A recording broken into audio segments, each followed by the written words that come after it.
Hey, yo. Let me talk to him.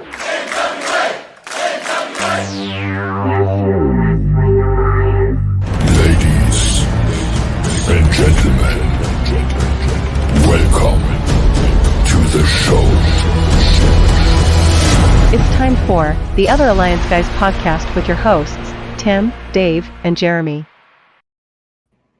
Good afternoon, good evening, and what can I tell you? This is the Other Alliance Guys podcast, a presentation of alliance-wrestling.com, your number one source for wrestling news and information of the National Wrestling Alliance and United Wrestling Network. I am Tim. My handle is NWA Gold. I am joined, as always, by my brothers in podcasting amongst the Alliance. Jeremy, wrestling with the MMA. How are you doing? Doing well today. Great. And Dave Scooby. How are you, Dave? Doing great. Looking Great. forward to the weekend. Yeah. Can't come soon enough, I'll tell you. I was just telling the guys backstage, I am under tornado watch, so if I suddenly leave, please send my widow a ham. But we're going to be talking about a number of things today, but before we do that, I have a hard time. I'm new at this, so I can't quite see everybody yet who's in the chat, but I see Devin and I see Willie. Welcome, you guys. We'll be talking to everyone in the chat as we go along. And we're going to be doing a number of things today. We're going to be talking about, in addition to USA and NWA Power recaps, we're going to be talking about the return of the NWA United States Tag Team Championship, why more belts might actually be a good thing, and why they are certainly not a good thing. At the same time, in our This Is Awesome, You Effed Up segment, we're going to talk about Nick Aldis, the amazing Nick Aldis, and what's causing all this. Is he the only answer that the NWA has right now? And if you haven't watched the shows yet, you're going to find out why maybe that question has come up. Jeremy's going to do a UWN recap, and Scooby's going to do some fantasy booking around the NWA United States Tag Team Championship. That'll be interesting. Let's talk about that first, guys.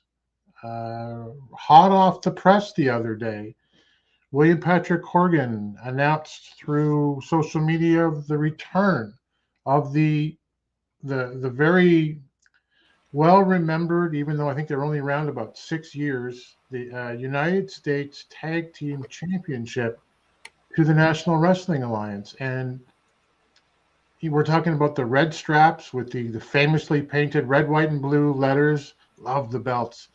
I think Jim Cornette actually originally painted those letters, if I know my stories correctly.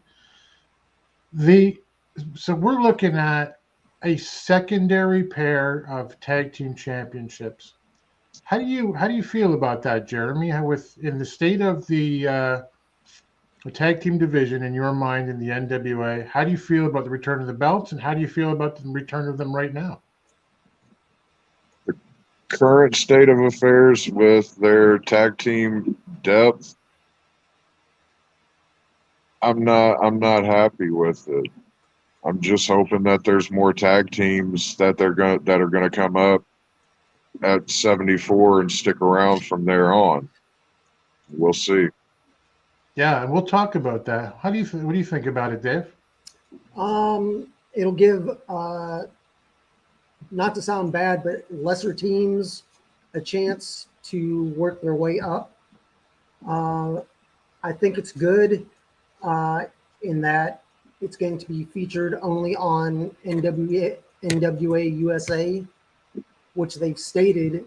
And I guess there's going to be a Battle Royal tag team Battle Royal going on at the first night of 74 for the championship on the second night. So we'll see what happens.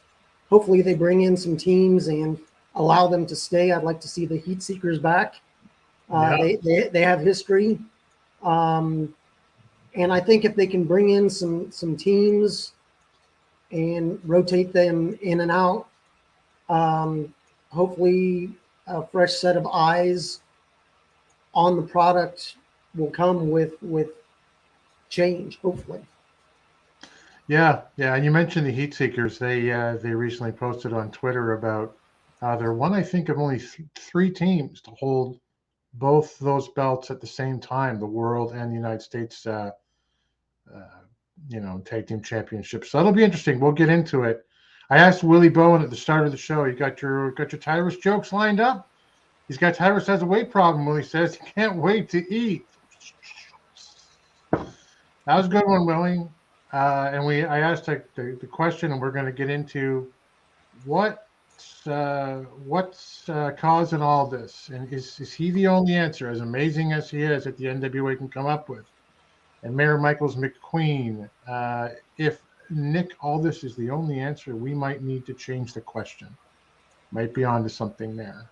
But let's get on right away, first of all, if we can, to the NWA USA and Power recaps. We're starting with NWA USA season 3, episode 5 from this past July 16th.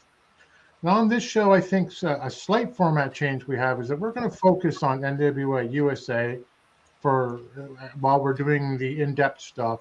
We're just going to touch on NWA Power, which is really what the A show, as we call it, the Alliance Guys podcast tomorrow night we'll be doing, kind of in reverse, as we sort of share the love with J. Kyle, DKM, and Jaden.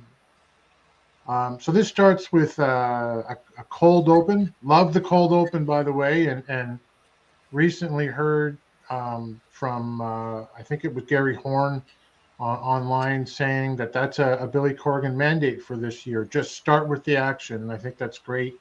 Yeah. We had the Latin lover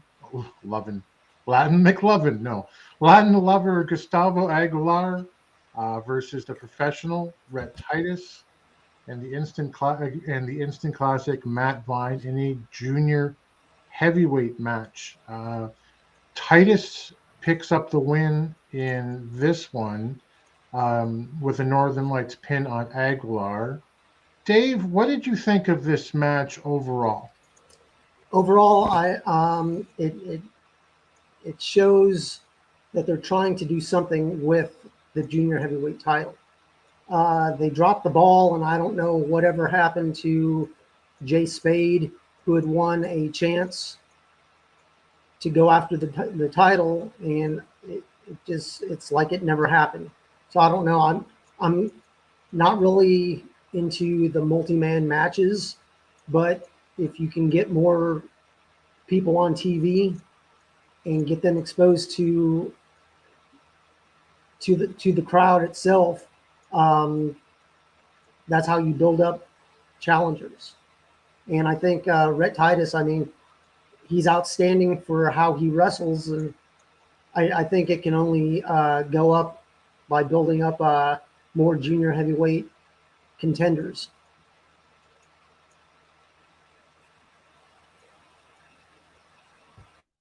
You're muted, Tim. Of course I am. What did you think on the match, Jeremy, overall, as far as three-ways go, and how did you feel about it to start the show? This was a good showing from Matt Vine. I liked what I liked his look and everything, and what he was doing in the ring. And then we got to see Rhett Titus, and I'm a mark for Rhett Titus, to use a term. He's just great. Yeah, he really is. There, a couple of spots on this I thought that worked, and some that I thought that didn't. The double sleeper with his arms by Vine was a bit silly, but the double back suplex that came right out of that was great. And yeah, I didn't think that the alternating submission spots were going to work, but they did because of the athleticism of those guys, especially that dragon sleeper near the end there. I look serious. I thought that the pin seemed kind of out of nowhere, and it sort of took me out of the storytelling. I thought there was going to be a bigger crescendo to this finish, but it just kind of sort of snuck its way in there, But you know what? No one left the ring in this match, which is a plus for me. Right, right. Nobody had to take a timeout. That's right. And as we're going to see what happens in other matches as we go along on perhaps on the other show, that's exactly what happens. Is Yeah. there's a lot of timeouts. So Rhett Titus, the professional. I wonder if he's had a conversation with Brian Myers about being the most professional wrestler. But anyway, he picks up the win. It's good to see. He's a great athlete. We get Joe Gowie, Velvet, and Idol Psy on the mic together. Although I must say, I found it more muted this show around than it has been. Yeah. We learned that Luke Hawks and Colby Carino are on the show, and that there's been a violent event earlier in the day caught on tape involving Tyrus. Jeremy's already shaking his head. He can't wait. Man. Just real quick, Devin Dowling says, thanks for giving my friend Amy that Four Horsemen set. She's getting it signed at StarCast. So Amy won. Awesome. Yeah. She won the Four Horsemen Hall of Fame pack that we were giving away, and she actually happens to be going to StarCast, and she's going to get them all signed. So I'm glad that she won. I hope she can get the J.J. Dillon signature on there too. That'd be great. Right? Yeah. We go over to May Valentine with VSK and Chelsea Green.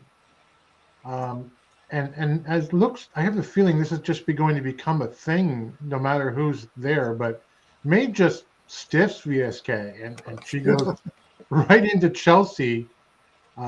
Chelsea says she's money, she's going to win.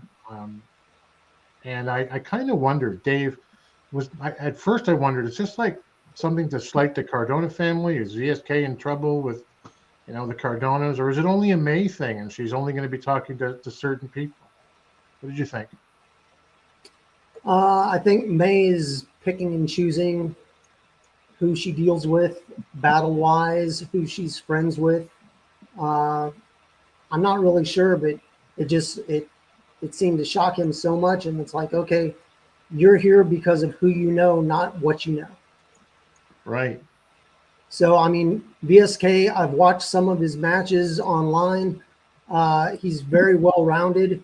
He's just lacking in size. That's basically it. He's a very sound wrestler, but he's just lacking in size. So, I mean, not saying he's a lackey for the Cardonas, but there's really no other word for it. Yep.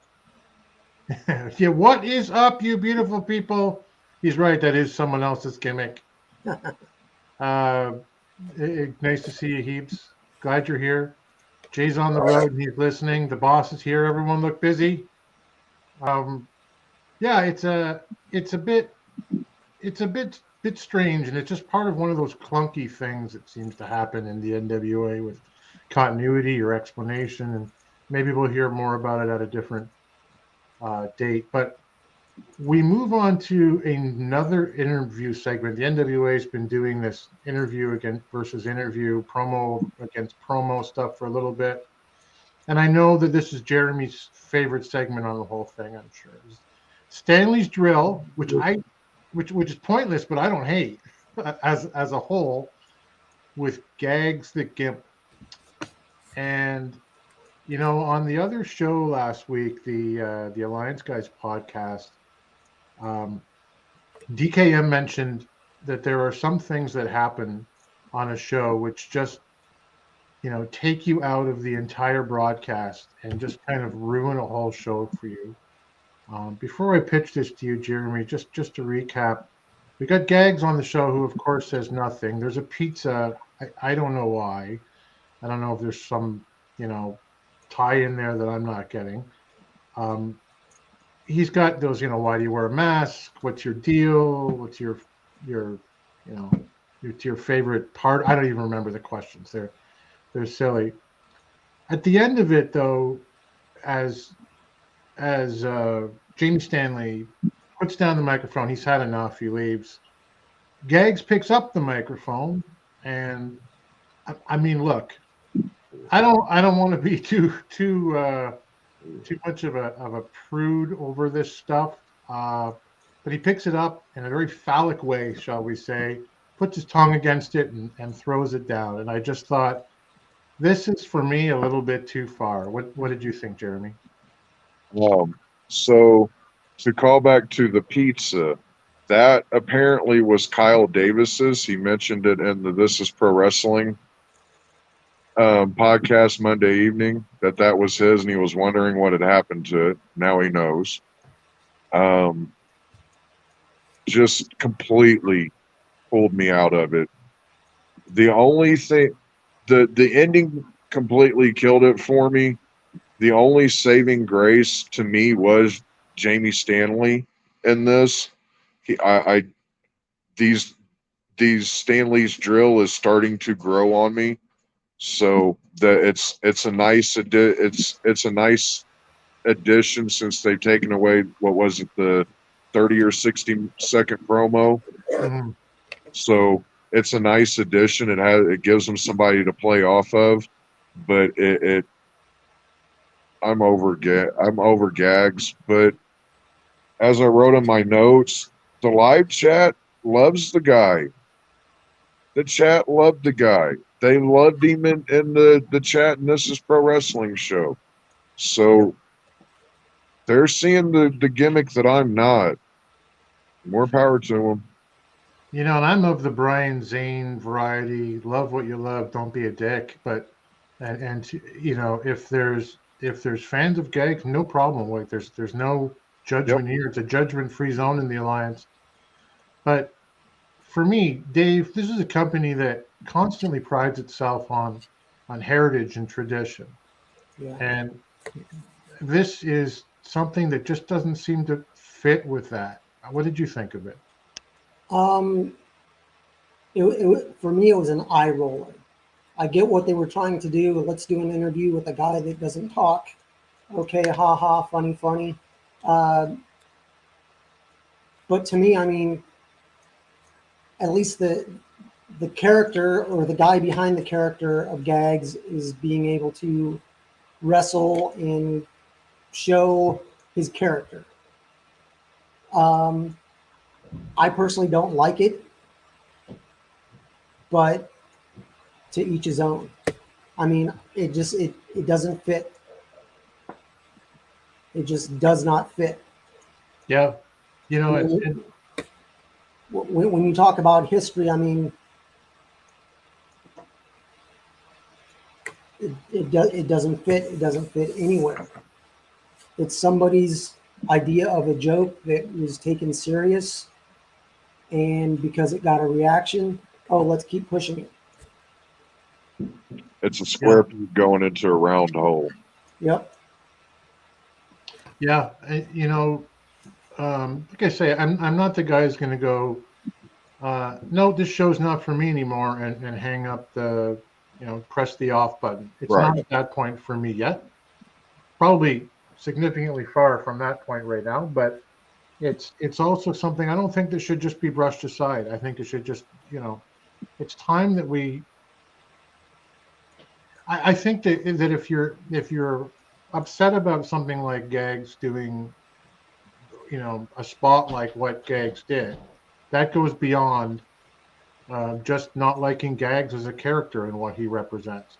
Mm-hmm. I think that's something that we'll have to keep in mind going forward with him. Yeah. Devin asked, would it have been good as a one-off or a jobber guy? Yes. Should he be going over our proven talent? Absolutely not. I think he's talking about Gags. And that was something that came up in the chat too. I saw not a lot, but a couple of people are like, give him a title run. Why? Because he's won a couple of matches here and there and you like him? That's not, no. Yeah, I don't think that's needed at all. I would agree on that. Max the Impaler, on the other hand, Devin says, yeah, there's a talent that is an out of their character that I think we do appreciate.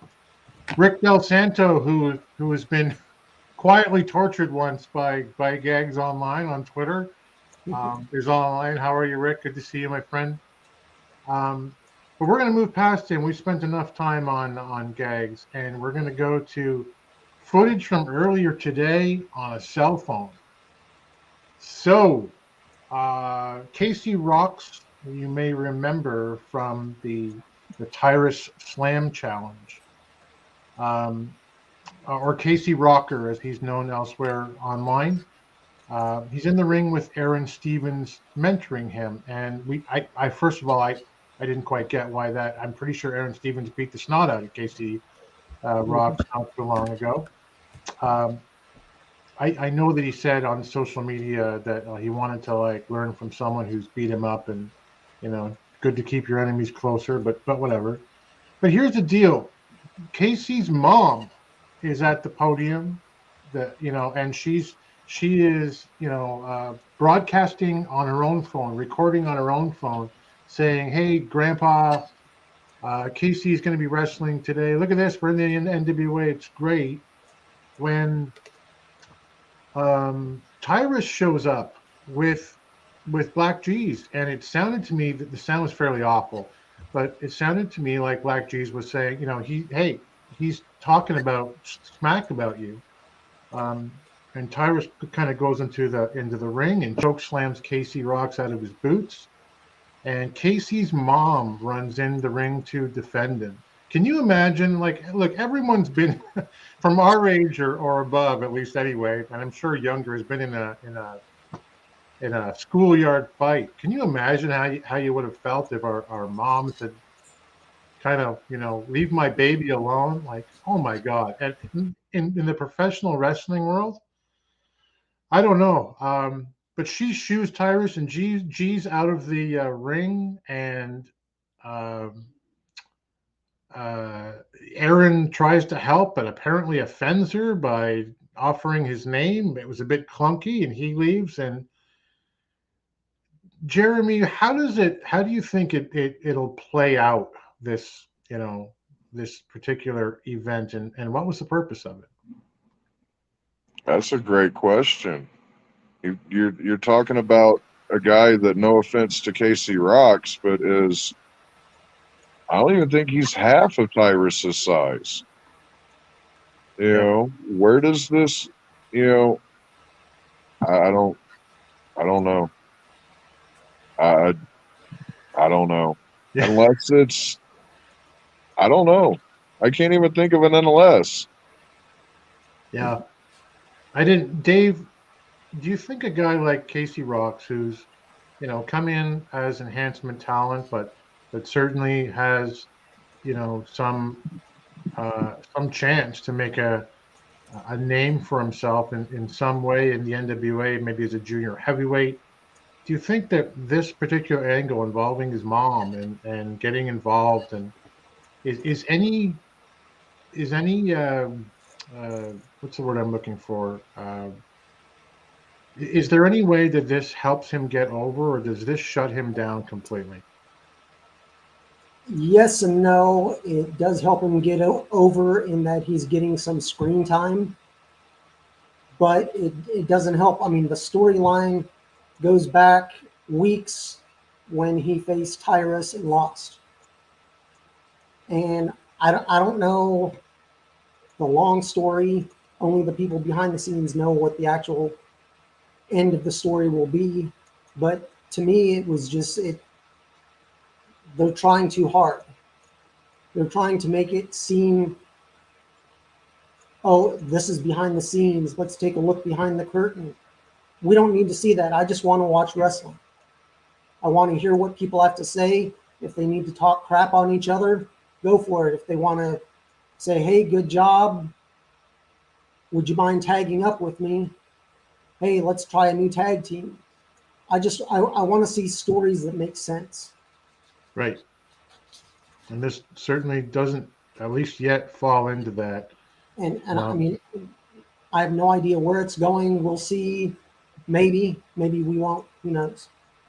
I mean, maybe Casey Rocks comes with a monster of his own, and then him and his own monster go up against Black G's and Tyrus or something. Yeah. I don't know.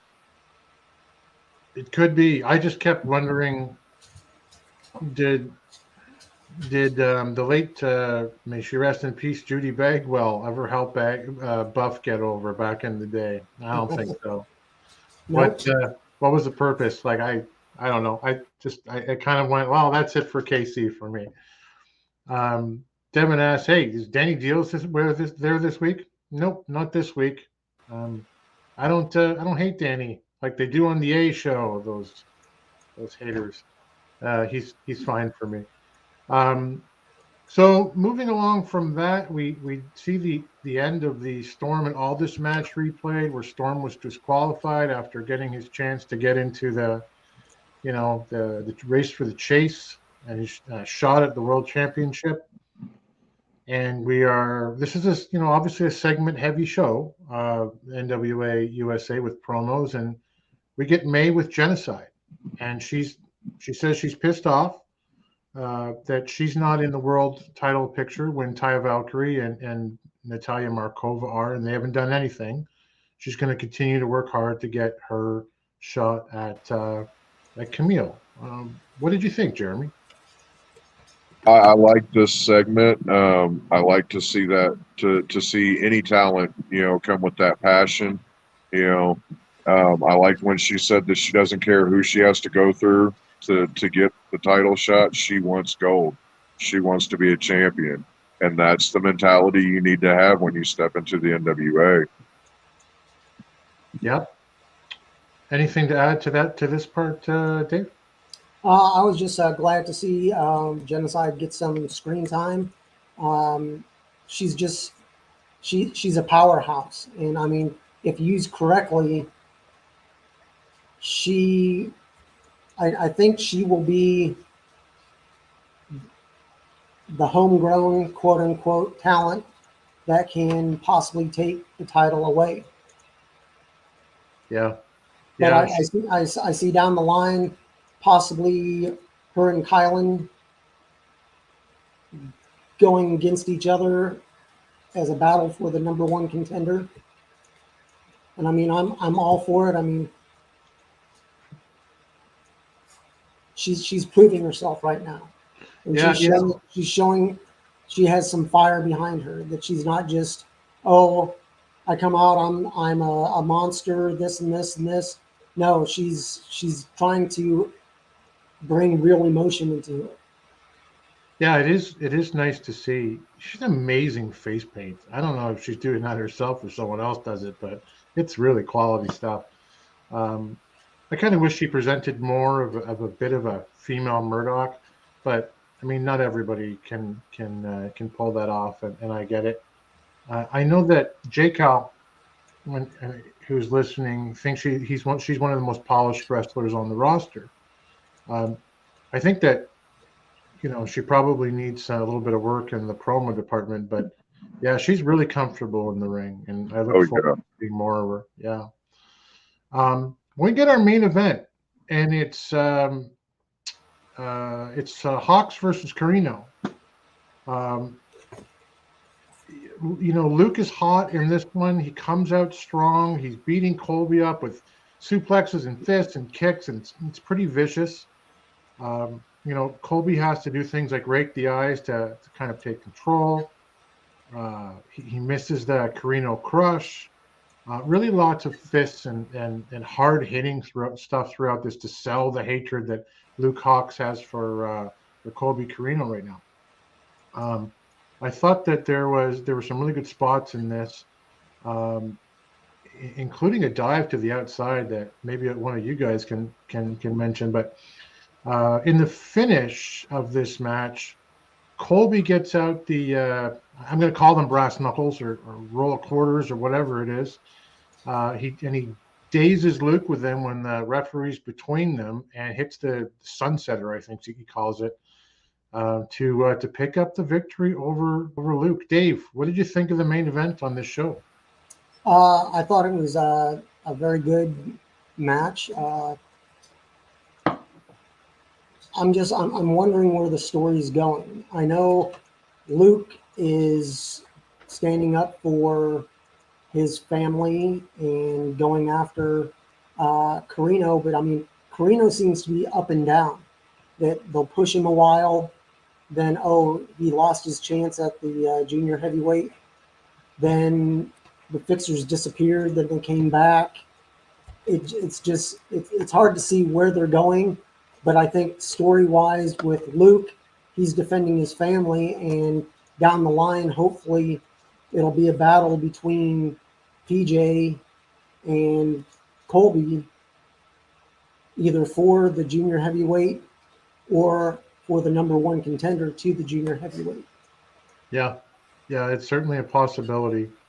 Some hard-hitting action in this one, Jeremy. How did you feel about it overall?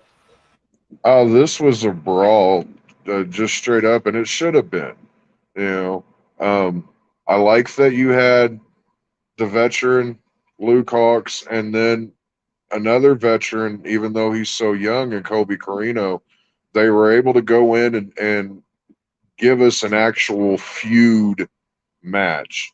It felt like a feud. It felt like they were hot on fire for each other and ready to kill each other if need be, and that's what it should have been. Great match. I thoroughly enjoyed it. Yeah, there were some cool high spots for me where, Colby tried to hit like a flying body press off the top and got caught. And it was like a backbreaker, shoulder breaker, power slam combo from Luke. And I just thought, oh man, that looked great. There was a dive from Colby to the outside where I didn't go back to replay it, but I wondered if Luke kind of missed him because Colby seemed to kind of land on it with a splat on his. You can hear that splat around the arena. But to your point, it was so vicious that and it really felt like a feud. It's the first time I can remember anyway, and I could be way off, but it's the first time I can remember someone getting thrown into steel steps, and that sort of speaks to, hey, Luke's pissed, and this is a fight for him, and I don't care about winning. I just want to hurt Colby. And he even called it. Yeah, that's right. Here come the steps, right? Yep. Yeah. Good match overall. Let's run through quickly NWA Power, where we'll kind of intermittently go through some of these matches. This is season 9, episode 6 from yesterday, the 19th. You got Max the Impaler. It's cold open again versus Ella Envy, Taya Valkyrie in a 3-way match. And in this one, Max pins Ella, one half of the Women's World Tag Team Champions, with the welcome to the Wasteland. Dave, what do you think of the fight? Another 3-way, but it highlighted the strengths of all 3 women. Max is just, I'm not sure what they're planning on doing with Max, because after the match, what did take place at the interview podium. But I do think going forward that Max can be pushed as a contender down the line for Camille. Either that or find another wrestler to tag up with and go after the women's tag titles. Yeah, it's funny too because Heaves is saying Ella's crushing in the charisma department for me. My girlfriend, she does not really watch wrestling, but she's been drawn into it. And Ella's one of her favorites, and the screaming made us laugh in this match. Actually, Devin says it here. She was great at selling how scared she was. She's got a lot of potential and fantastic in ring and with her facial. So, and then you mentioned at the end of it, Father James Mitchell, the sinister minister, kind of comes out to Max, and he doesn't say anything. He just kind of but he sort of makes the impression that he's interested, and they go off together. Jeremy, any thoughts of a Max the Impaler and sinister minister combination? I'm here for it. Max fits perfectly into the Sinister Minister's little stable. terrifies the shit out of me. Just to be honest, during the match, her vocals, whenever she was delivering hits and stuff, just all the way through, a well-rounded character and gimmick, just like Genocide, another well-rounded gimmick. You know, I'm intrigued to see where this goes between her and Father James Mitchell.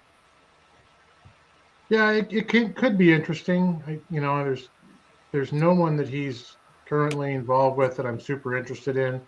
I have a lot of allegiance to Sal Renaro from the Sal the Pal days. But moving on, we go to La Rebellion with Damien's. They're assisted by Damien Seis. Forgive my Spanish. I'm doing the best I can. I'm a Canadian. And they're taking on the OGK. And a lot of fast action dives back and forth, kind of unsurprisingly. And this one finishes with Jared Fritz kind of losing control and throwing the whole thing out when both teams alternatively push him around a little bit, trying to get to each other. Dave, what did you think of this match? It was very high energy. I think both teams could make a run for the U.S. titles, the U.S. tag titles. Not saying it's a step down, but it is. They would. I think OGK would probably be the better bet to highlight those belts, being that they're an established team, whereas La Rebellion, they too could also do a good job highlighting the belts, but like I said, it'd be a step down that they're former world tag champs. That, I mean, there's only so much you can do, and to me, it would be a step down if they went after the U.S. titles. Yeah, I tend to agree. We get a couple of interviews. I'll skip through if I may. Natalia Markova with Taryn Terrell are there with May Valentine. Markova's annoyed that she's not in the #1 contender because she has a concussion. The doctor said no, but she says yes, so it's unfair. Okay. Taryn kept cutting her off, and I don't know if there's her interjecting is supposed to be a problem that's going to come between them in a while. But we get Austin Idol with Scion with May Valentine. And basically, Idol always telling us his relationship with everyone's great. But if Scion listens, he's going to make him a national champion, which I guess, hey, fail upwards if you can, right? He couldn't become the TV champion, so why not go after the national title? I'm going to skip on, though, to Magic Jake Dumas with CJ versus Eric Anderson. And Jake destroys, Eric Jackson. I think I said Anderson. Anderson, I agree. Jake destroys Jackson with the abracadabra. That's neat. And then cuts his eyes with his playing card when it's over. Jeremy, your thoughts on Magic Jake against Eric Jackson, who has not had much luck recently? I think it's good that Eric Jackson's getting some ring time and some exposure. I think that's all that they're really looking to do with him right now, but I'm not backstage. With Magic Jake, I think they could do so much more with him. I mean, I get the Magic gimmick and everything, but some of it just comes off kind of hokey. I don't. It was a good match. It showcased Magic Jake. He got another win, but I don't know where this leads. Yeah, I don't know either, and I think you're answering Devin's question there. What's our opinions? There's something there, if it can be developed properly. Just a bit silly right now. I'll just read Heeb's comment here. So kayfabe-wise, Sion's like 60. He had a line like, over half my adult life, I hated watching you on TV. He was talking to Austin. When was the last time Idol wrestled on TV? Well, that's a good point. And funny too. But we get to the meat of the matter of this show. Really, whether you were impressed with the segment or not. Kyle Davis is with WPC, and the boss talked about the race to the chase. He's dealing in the back with the politics and the talent, and a tournament shows who deserves the number one spot. Now, notably, and we'll come back to this later, but he says he reserves the right to dismiss any number one contender at any time for any reason. He says that, yes, he did make a deal with the Cardonas to get Matt Cardona to relinquish the 10 pounds of gold. And he promised them things that he's totally fine with because they're all still going to, although he's promised them opportunities, the Cardona family, they're all going to have to prove themselves in the ring. And because everybody here is a top athlete going after the greatest prize in combat sports, personally, I love that he used combat sports. He stands behind what he did at Always Ready. And because, this is an Alliance Wrestling PG broadcast, he says he doesn't give a flying fadoo what everybody says about what his decision is because he's fine with it. So, Jeremy, what did you think of the boss coming out and saying what he said? Well, it fills in any gaps anyone might have as to why, on questions as to why Mike Knox is getting this shot, why Chelsea's guaranteed this, why BSK's guaranteed this, and he alludes to, it's what's best for business. So the Cardonas must be drawn in buy rates. Something must be going good with them, so I'm going to trust the boss's vision on this and see what's down the line. Somebody said recently, Dave, probably on the main show, that sometimes it feels like the NWA kind of just does stuff and paints themselves into a corner and has to come up with an idea about why things are the way they are. Did this feel like that to you, or did this feel just well thought out and presented at the end later on? Sometimes it's they wait a little too long to explain what they're doing and why they're doing it. In my opinion, they're going to do what they're going to do. We as consumers can choose to watch it or not watch it, pay for it, or, I'll wait until it's on YouTube and I can watch it for free. Yeah. I'm not sure where they're going with this whole storyline of Billy having a backbone, but I'm interested to see where it goes and who's actually involved down the line. That who are these people that are backstage that are bitching about it? Will he call them out by name? Yeah. I'm hoping it's not going to be a like WWF. Oh, I'm Mr. McMahon. I'm the owner. This and this. But I don't see Billy going that far. But I see him basically trying to put a foot down and say, no, I'm the owner. This is what's going to happen. And either somebody steps up for Billy or somebody steps up to Billy. Right. So we'll see what happens. Devin says Billy does things to get a pop rating and a share on social media. Yeah, that's how you hopefully turn things into people into butts and seats. And it's a different way to book, but it's kind of what's needed in today's wrestling, like the Cardona angle.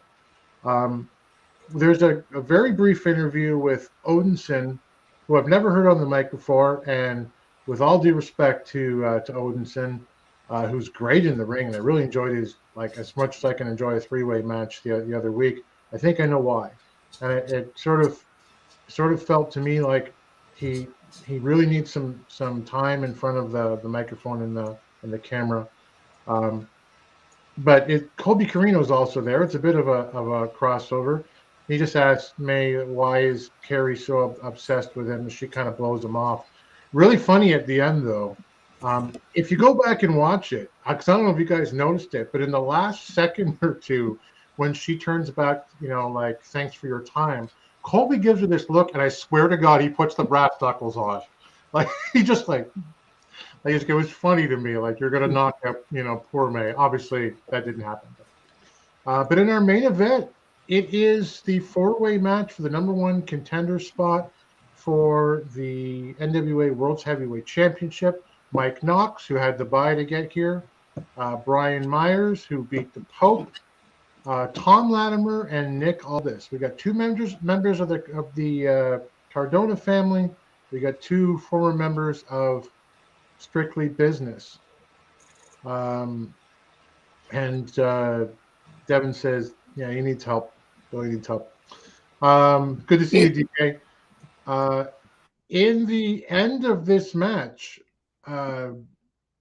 which from what I could tell on TV, the crowd was largely quiet for. It might have just been tired from tapings. I really don't know. But Aldis skillfully causes Mike Knox to flatten Myers. It's the story at the end of this match is that a tired Nick Aldis is really outthinking everyone. Myers is cross-bodied by Knox.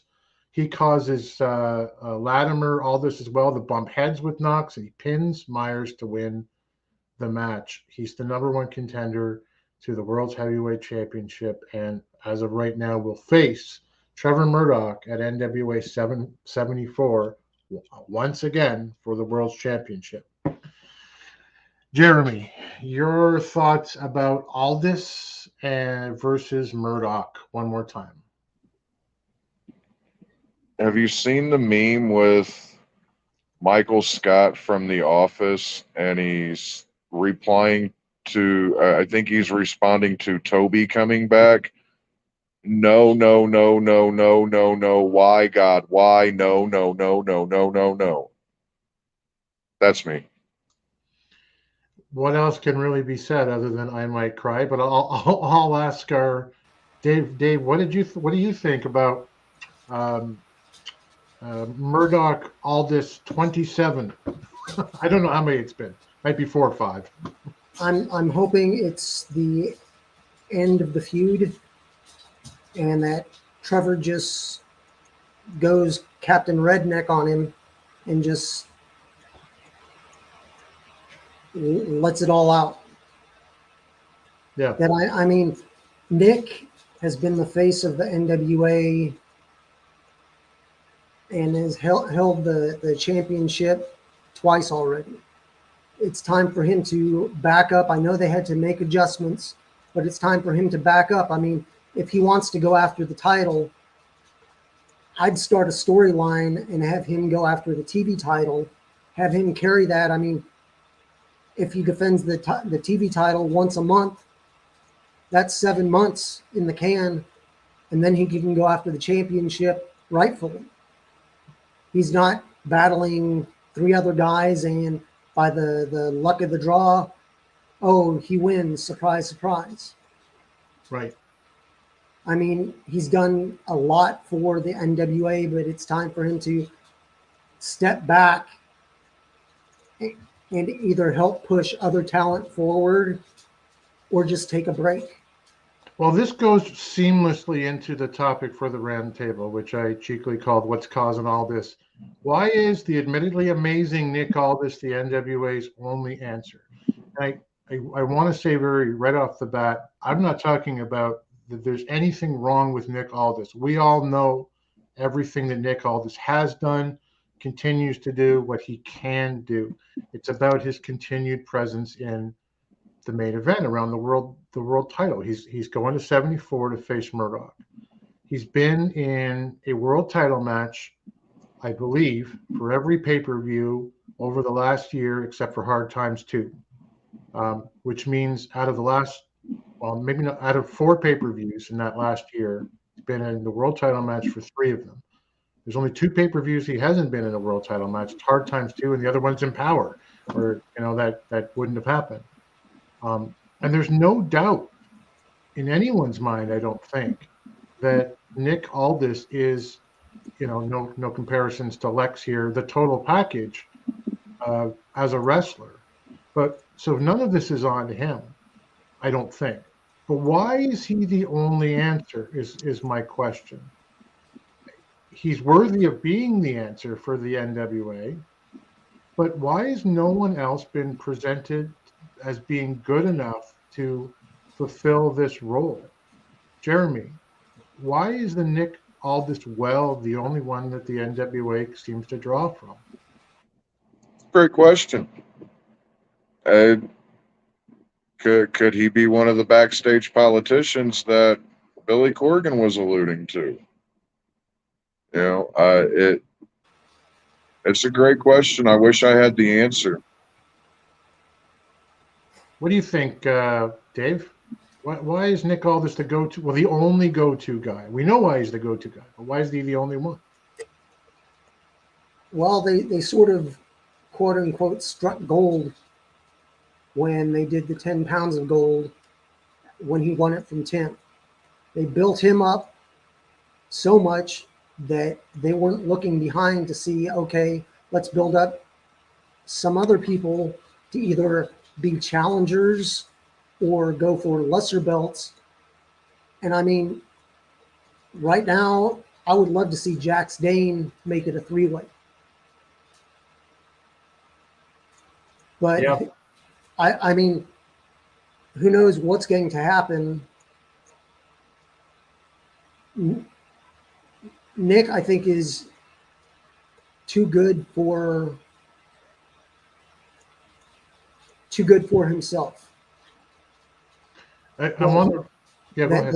That he's having to prove himself over and over again. That he feels he's having to prove himself over and over again, when he should be able to just step up and do whatever he wants. That he carried the NWA on his back for all these years.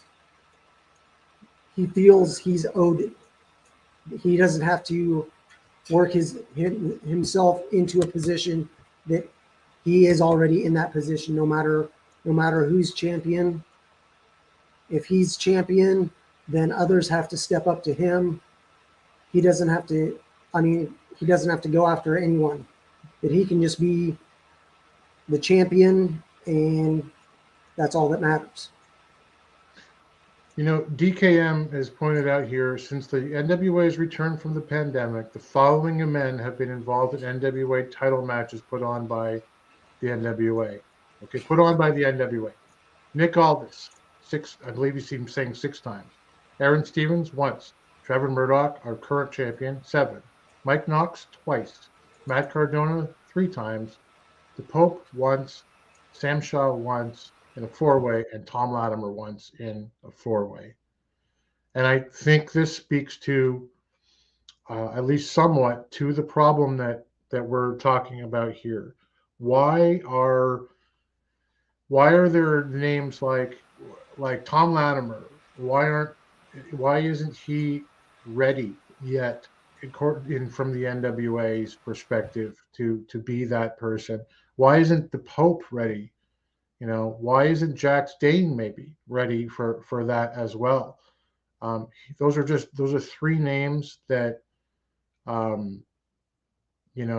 should be able to step up in the place where Aldis rightfully has put himself, and certainly does deserve for all of his talent and his efforts and what he's done for the NWA. But he can't be the only answer. There has to be other guys. You guys want to add anything? No. What else? You summed it up pretty good. Yeah. Let's talk about the U.S. Tag Team titles then. Boy, have I dragged this one out, eh? The U.S. Tag titles, actually, let's just talk about all the belts first of all. I'm going to try to get through this relatively quickly. Belts can be a very good thing, And currently, if you count tag teams as belts as one belt thing, there's 9 in the NWA.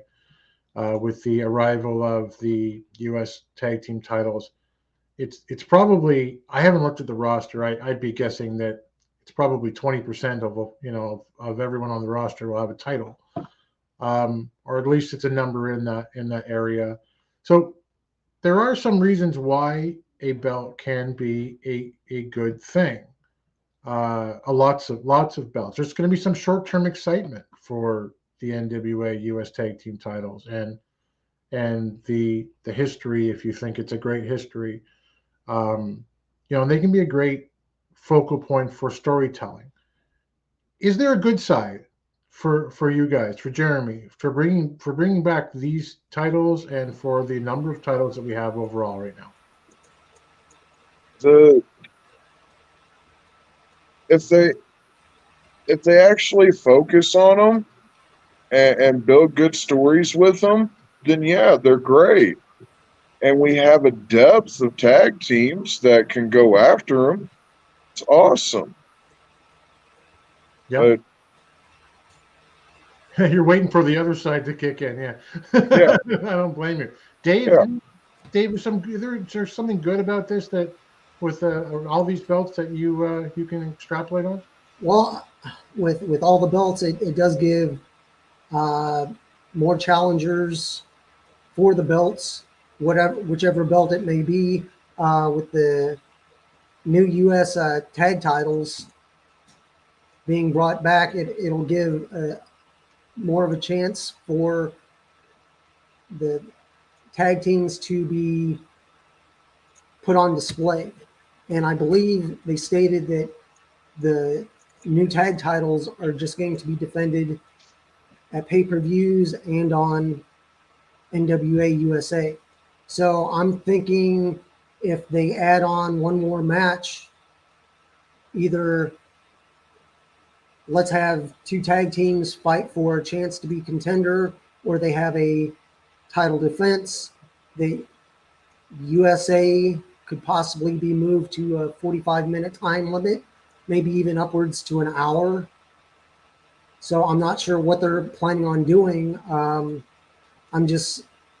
surprised they brought it back, but yet I'm not. It's almost like, who is it? Oprah. You get a belt, and you get a belt, and you get a belt. Yeah. There's 9 belts total, 7 different classifications for those belts, and you have maybe 40 to 50 people on your roster at any given time. And to highlight all those belts, every show would have to have either let's say at least 2 out of the 4 matches dealing with a storyline of a belt.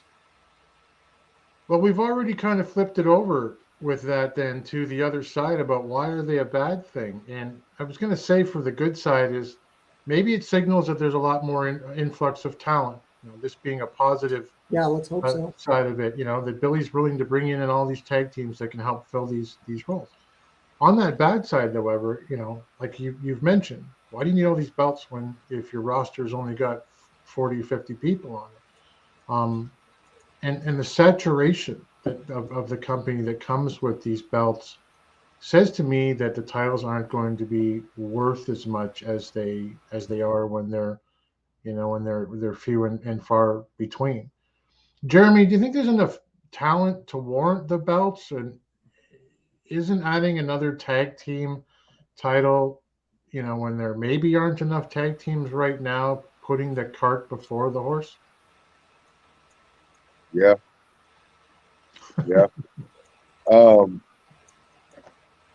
I don't see why they didn't hold off on this, unless they've got people coming in for 74 that they know are going to stick around for multiple tapings afterwards.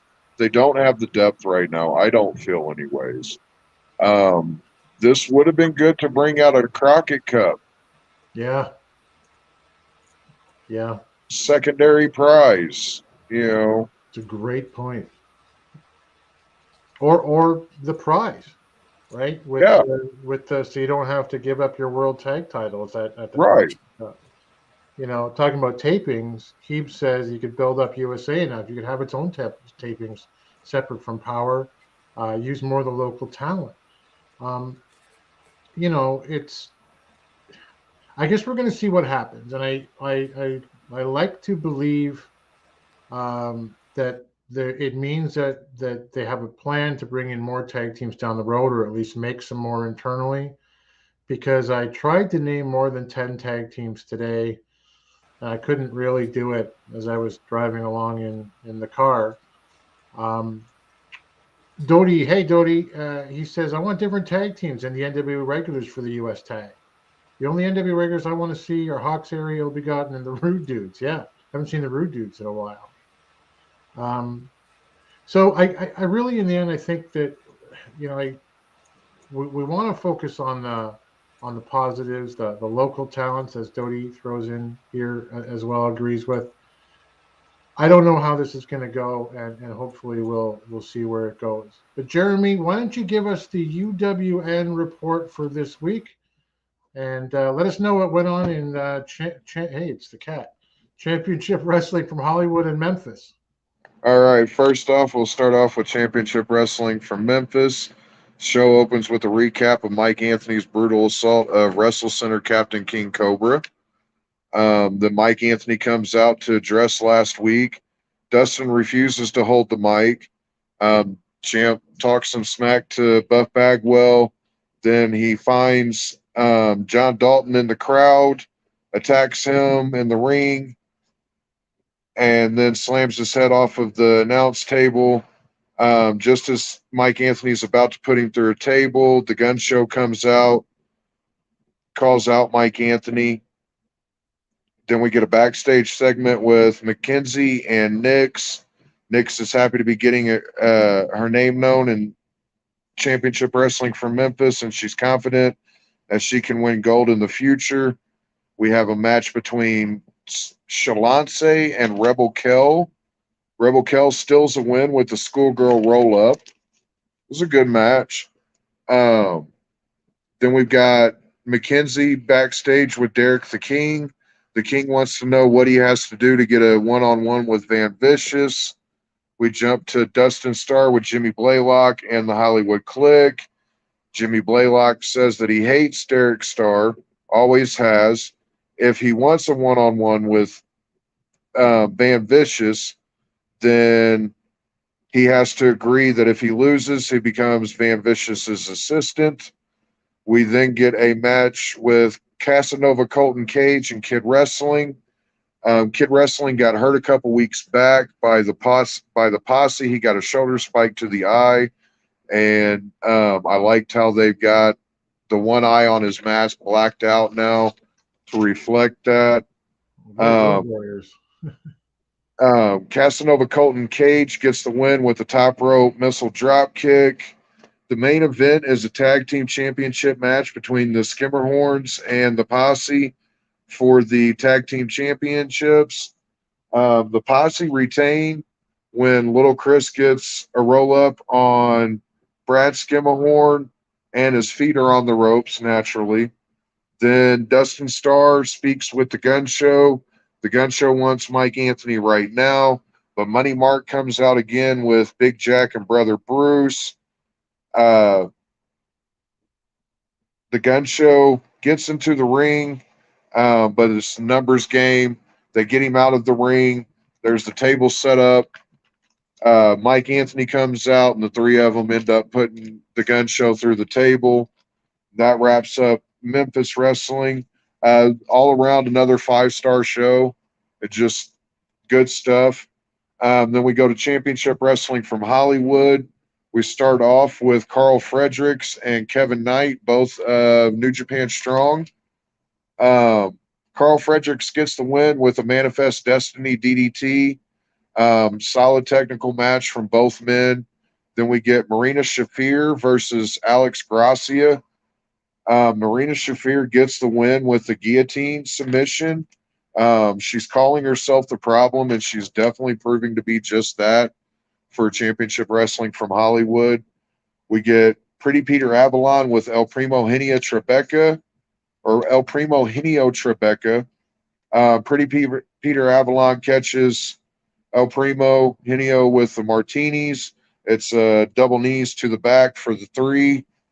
Then we get a quick backstage with Howdy Price and Levi Shapiro. Levi takes off his gauze from his eye. He's healed. And Howdy is seeing prosperous futures, I believe. And I'm glad to see Levi back. Me too. Then we get Benevolent Jack Banning with the Institution, Hunter Freeman, Brandon Devine, and Honest John versus Judiz. This match never started. Benevolent Jack Banning offers a spot in the Institution to Judiz.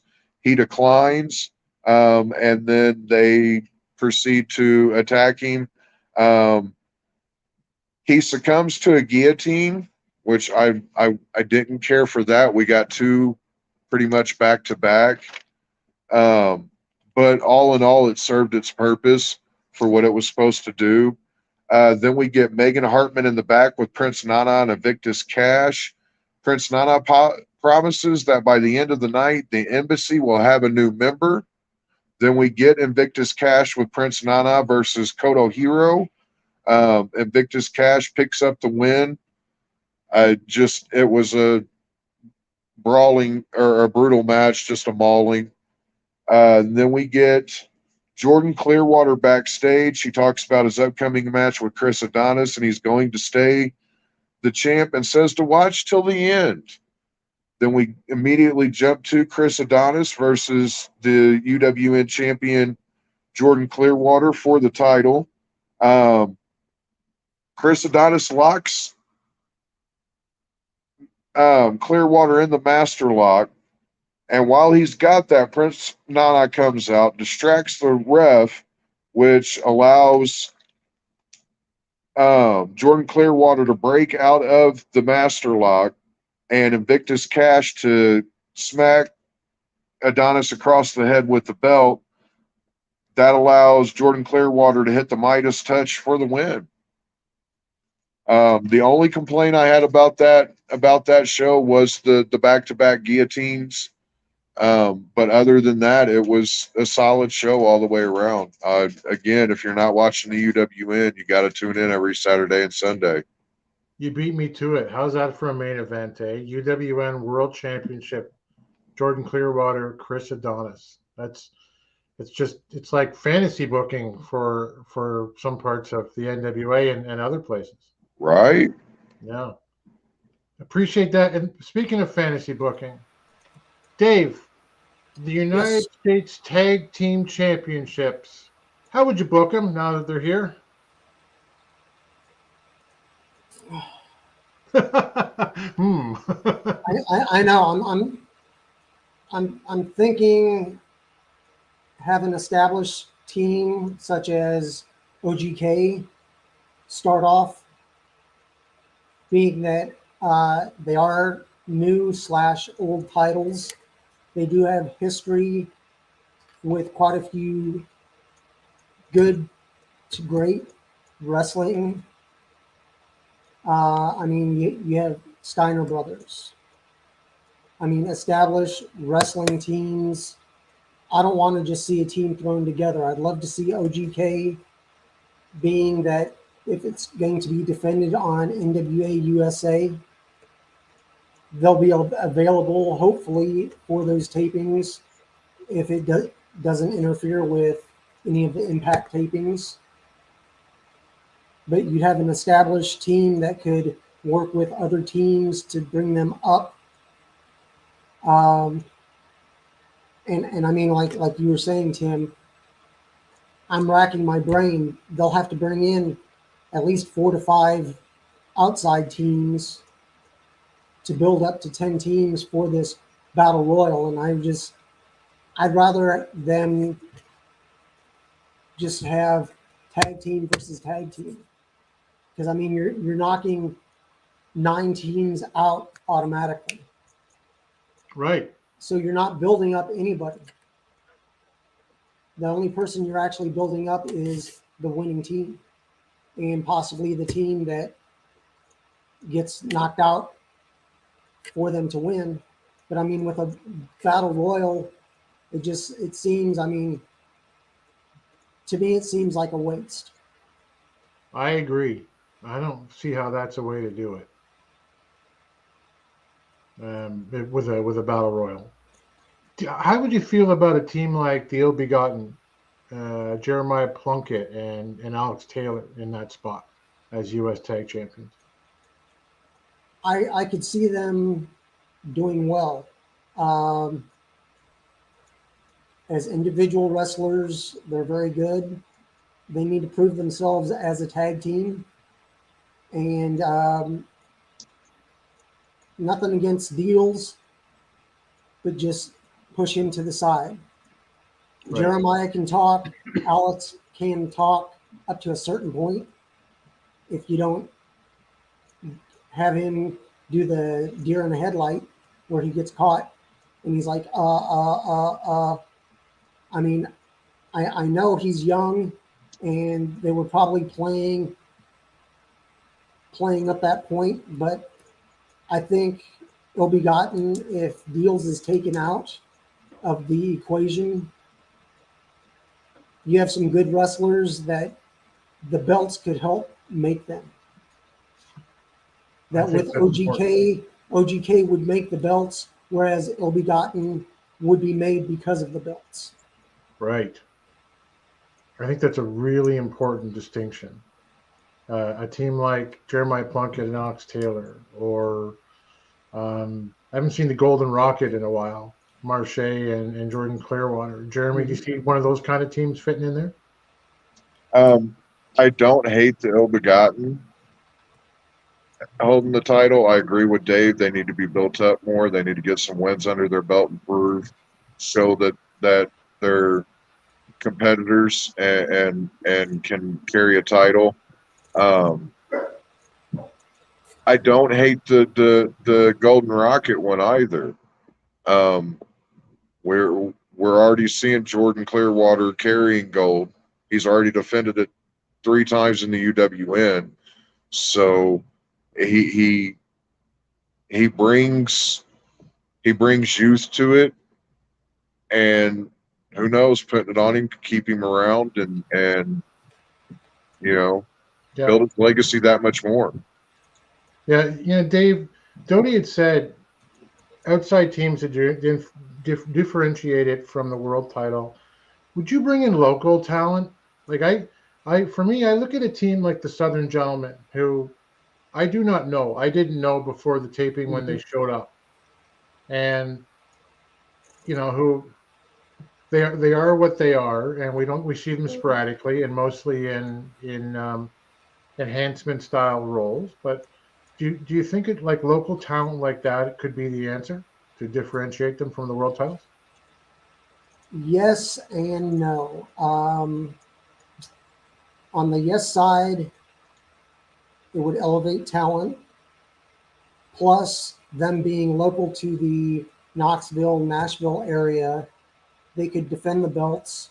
Same thing with the World Women's Tag titles. That team is local to that area. So they can defend the belts in the NWA, and they can also defend the belts for the NWA locally. That would build up, hopefully, the prestige of those titles. But right now, I mean, I'd love to see a big team like the Southern Gentlemen win those belts and then come to the aid of Trevor Murdoch. Wow. There's your good old boys right there. I mean, that's some beef right there. Yeah, big stable of big hosses. But I do think throwing teams together that we don't know or bringing in some outside teams could possibly work. I mean, right now, I've heard several things of Dango is still wrestling or Dango isn't wrestling. he's stepped aside for the moment. Well, if he stepped aside for the moment, what happens to JTG? Maybe he partners up with the Pope, who seems out of the single titles. Let's have him go after the tag titles with a new partner. Right. Willie says the U.S. Tag Team Champion should be the #1 contender for the NWA World's Tag Team Championship. Yeah, in the same way that the national champion is the contender for the world title. The problem is that it doesn't mean anything. It does, like it used to be in the day, way back in the day, as we all remember, that the U.S. heavyweight champion was or the national champion was the #1 contender for the world title. And it meant that somewhere down the road, there's a decent chance you were going to see a match between those two champs. They're not doing that today, so I'm not sure what value it would bring. But we are over time as always, and this is my fault, but this is a fairly action-packed power with the news of the U.S. Tag Team titles. That seems to have been captured everybody online. So we appreciate you all being here. I am going to put up the socials, but Jeremy, tell us where they can find you online. You can find me on Twitter only at HJWOTS. That's Twitter. You're Twitter centric, man. Yep. I'm going the same way, it feels like. How about you, Dave? You can find me on Twitter at Dave Scooby, and I'm also over on Instagram at Dave Scooby as well. I'm on Instagram, Facebook as NWA Gold, Twitter on NWA Gold _. So thank you, everybody, for tuning in.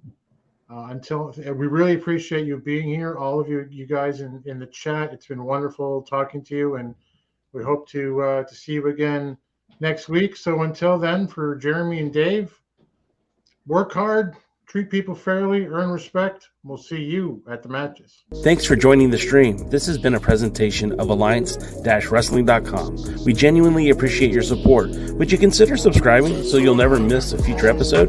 I'd also like to remind you we do a live stream every Tuesday at 5 p.m. before NWA Power. You can find us on social media at The Alliance Blog. And until next time, we are The Alliance.